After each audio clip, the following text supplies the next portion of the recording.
Hi, my name is Heather, and today I'll be talking about the relationship between yield and wine quality. Yield can impact the parameters that influence wine quality. Yield impacts berry sugar level, Brix, and total soluble solids through the leaf area to fruit weight ratio. This can be managed by cluster thinning or pruning. Changing the yield will change the rate of ripening of the grapes. However, a high yield can delay maturity. If ripening is delayed until after temperatures cool down, the heat is inadequate and wine quality will decrease. Generally, a lower yield will have higher soluble solids in pH and lower acids, while a higher yield will have less anthocyanins, less aroma, and fewer flavor constituents. Brix is impacted through this leaf area to fruit weight ratio. Leaves are the sources of carbohydrates, and leaves can be managed through shoot trimming and leaf removal. Bunches and other carbohydrate-requiring parts of the vine, such as developing shoots and roots, are known as carbohydrate sinks because they require carbohydrates. Berries in particular need to get an appropriate amount of carbohydrates to mature properly. Leaves will photosynthesize, and this spreads sugars through the phloem to sinks such as the berries. Crop removal or yield management has a clear impact on Brix, as shown in this New Zealand study. Different letters in the graph represent statistically significant differences. There were fewer differences between the 50 and 75% crop loads when compared to the full crop load and the 50% crop load. Also, as seen visually, there is not that large of a difference between the Brix of any particular crop load.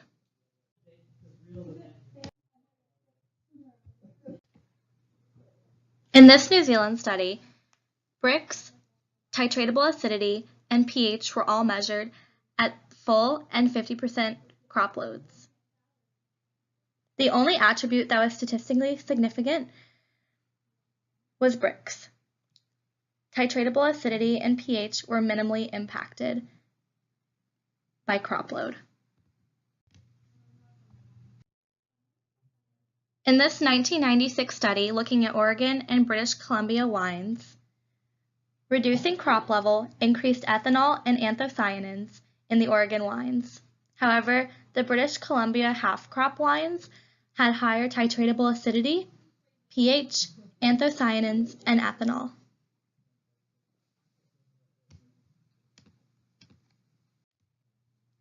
Many of the results were minimally significant or not significant. In this same study, we can see that the titratable acidity and pH were not significantly impacted in the Oregon wines.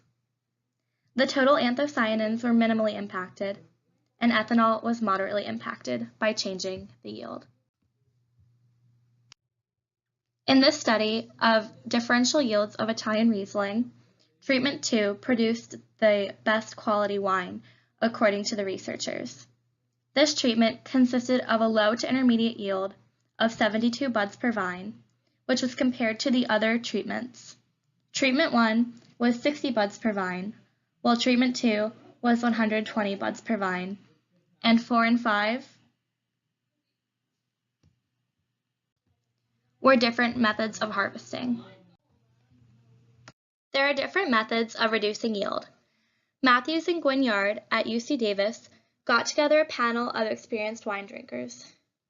3 different crops were harvested at the same Brix. In each crop, yield was reduced by pruning in one, irrigation in another, and cluster thinning in the third. Yield was reduced in a threefold range from 6 to 20 tons per hectare.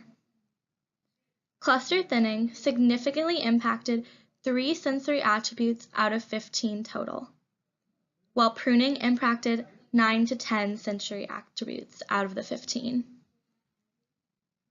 meaning that it produced much more noticeable impacts on the wine.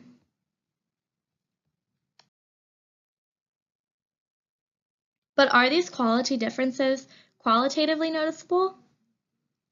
In his book, Terroir and Other Myths of Wine Growing, Matthews looked at average yields and compared them to the wine score. in different Napa Cabernets.